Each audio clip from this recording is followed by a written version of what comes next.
Gina Carano's hot blood has risen to the surface, and she is not holding back.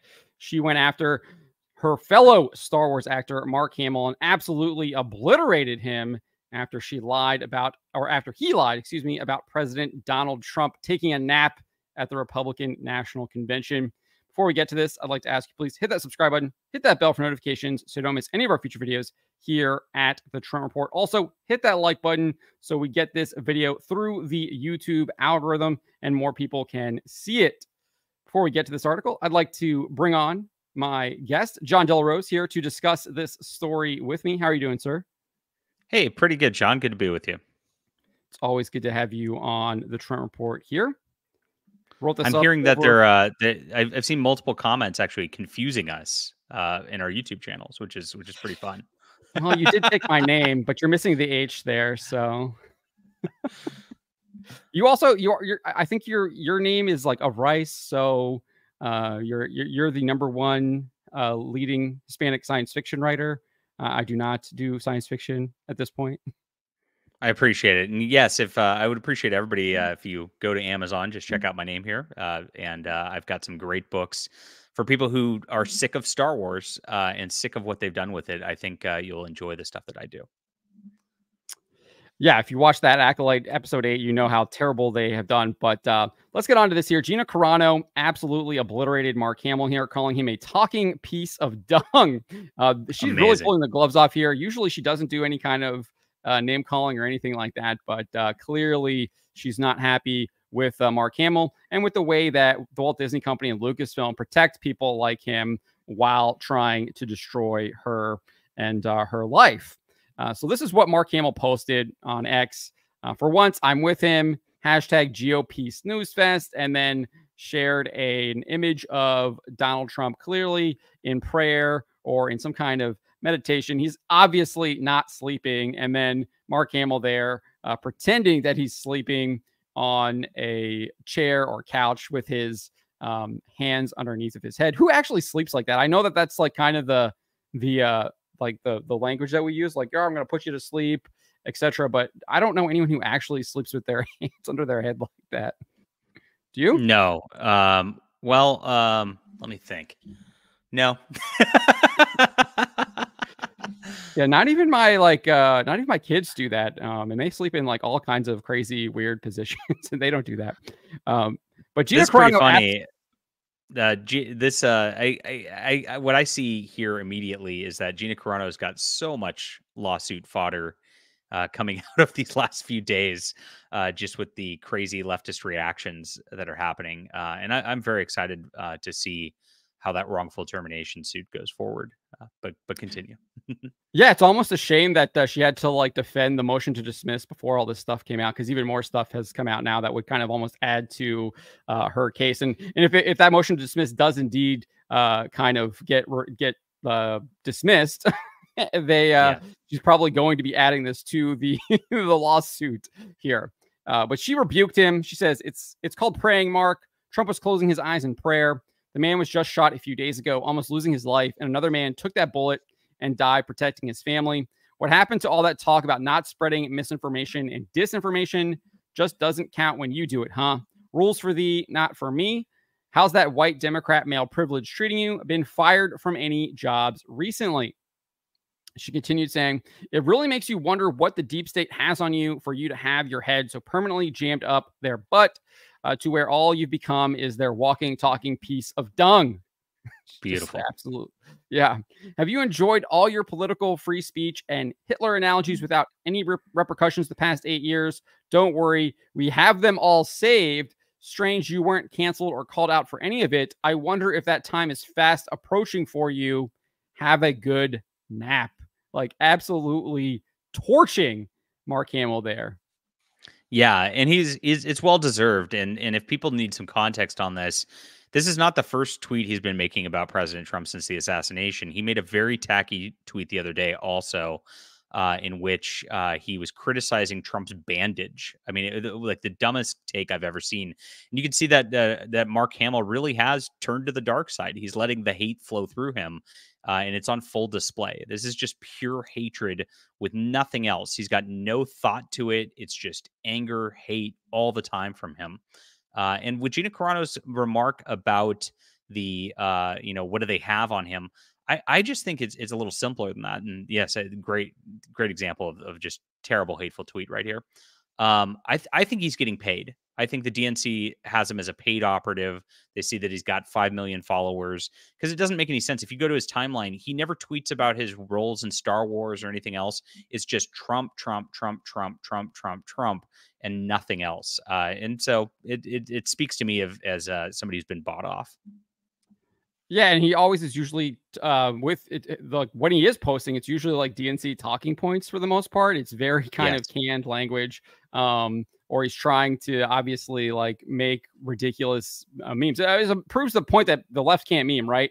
They can't even like get these things accurate. But yeah, I mean, he's totally gone off the deep end. I've been covering this guy for a number of years. I think the only thing he was kind of like right on was the fact that The Last Jedi was terrible. But even then, he's kind of turned on that in recent years now. And I think that kind of goes to the fact that in order to like The Last Jedi, you have to be on the left, and he realizes that or he's being paid to basically censor his own opinions, his own thoughts, and just kind of become the NPC robot meme of the Democratic Party and woke ideologues. Right. Yeah, it's been just absolutely shameful to watch this. And if you guys can't read the tweet here, it says the first appearance of the ludicrously oversized ear bandage, apparently not needed prior to tonight, with a laughing emoji. So he's literally mocking the fact that like this bullet clipped his ear, came less than an inch from killing him within 2 days of the attempted assassination on Donald Trump. Absolutely disgusting. Yeah, and it's a lie as well, because if you go down here, we do have a report from the New York Post. Michael Goodwin over there, he actually reported on July 14th that Trump, quote, was sporting a large loose white bandage that covered his right ear. However, he did note that the staff insisted that no photos be taken. And he went on to say that the size of the bandage appears necessary because he said this: what would have been a kill shot tore off a small piece of his ear and splattered blood on his forehead and cheek. So I don't know. Anyone who's kind of gotten any kind of wound like that, been wounded in the eye, usually a big, huge bandage over your eye because you don't want to get your hand up there touching it, get an infection.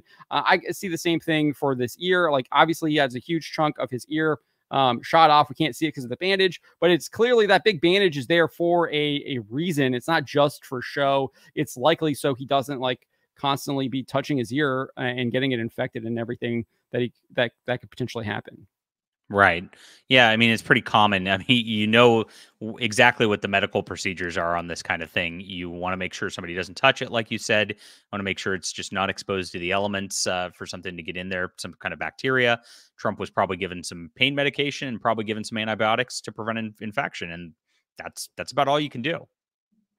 Yeah, and instead, this guy is literally trying to mock the attempted assassination and make light of it. I mean, it's truly despicable stuff here. The mask on these people has come off. We've seen this from a number of individuals. Obviously, it's not Mark Hamill. Gina Carano has been leading the way in calling them out. If I did offer one criticism for Gina, is the fact that she brings up his race. I don't really think I don't understand what the point of that is. Like, why she has to like describe him as a white Democrat. That's pretty obvious to me because they always virtue signal on the opposite side about white privilege and things like that. So she's just mocking it, right? I've done this in tweets too, and sometimes people don't understand that I'm just mocking the whole concept of this, but that's what she's doing, is saying, look, you've got this cushy Democrat white privilege that you claim everybody else has.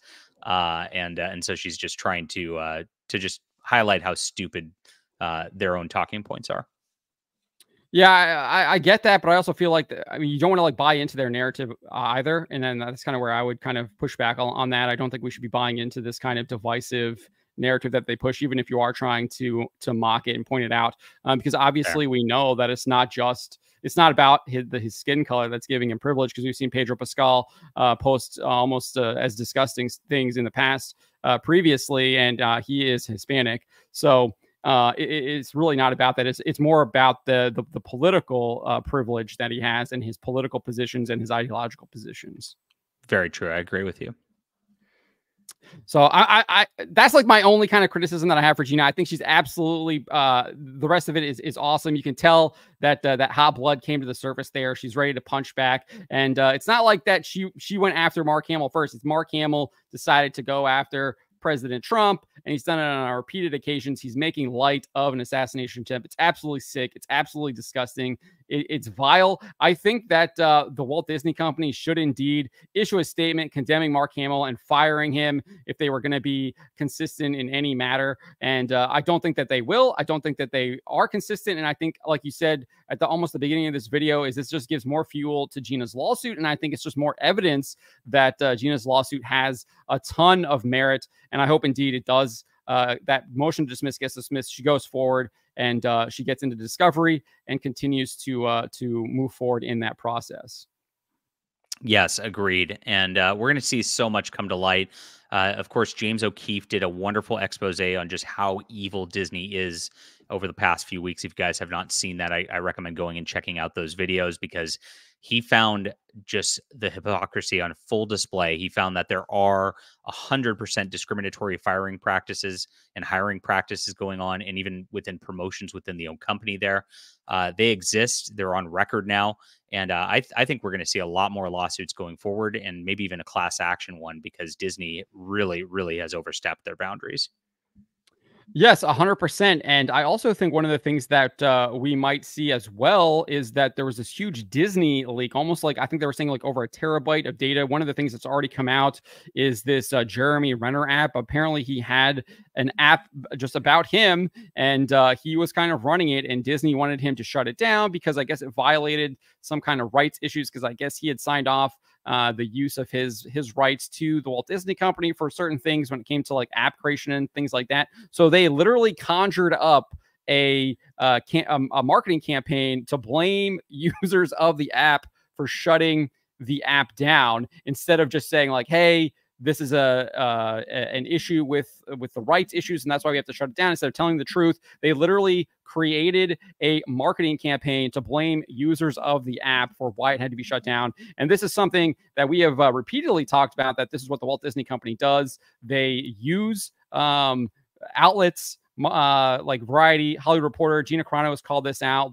Kathleen Kennedy makes up these kind of marketing campaigns to smear people and to destroy them. And we kind of saw that. We now have evidence of that with this Jeremy Renner thing. So just imagine how much more we're going to get if we actually get into discovery with Gina Carano. I can't wait. And I think Disney's in big, big trouble, and couldn't happen to a nicer company. All right. Well, thank you so much for joining me, John. You can find him over at his own channel, John De La Rose. He covers many of the same topics and covers that Park Place a lot as well. We appreciate that. But we always want to remind you guys to be charitable, especially to each other, but always speak the truth.